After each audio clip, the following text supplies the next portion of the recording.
રાજ્યમાં પોલીસ દ્વારા ડ્રગ્સને લઈ કાર્યવાહી કરવામાં આવી રહી છે અને બીજી તરફ ગૃહમંત્રી દ્વારા ડ્રગ્સને લઈ મોટી વાતો કરવામાં આવી રહી છે ત્યારે તેમના જ શહેરમાંથી ડ્રગ્સ ઝડપાયું હતું, જેને લઈ પોલીસ તંત્રની કામગીરી પર સવાલો ઉઠ્યા છે।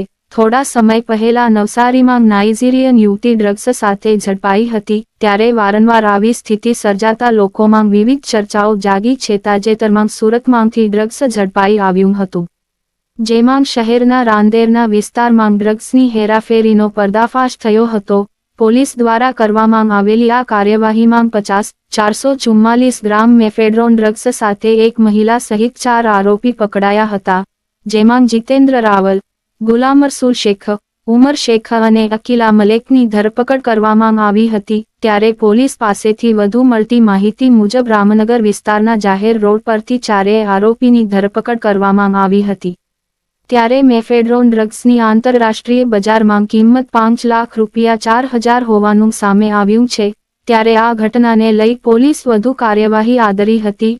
ડ્રગ્સ સાથે પકડાયેલા આરોપીઓ પાસેથી એમડી ડ્રગ્સ, રોકડ, 8 મોબાઈલ સહિત 56 લાખનો મુદ્દામાલ જપ્ત કરવામાં આવ્યો છે। આ ઉપરાંત આરોપીઓ વિરુદ્ધ NDPS એક્ટ હેઠળ ગુનો દાખલ કરવામાં આવ્યો હતો।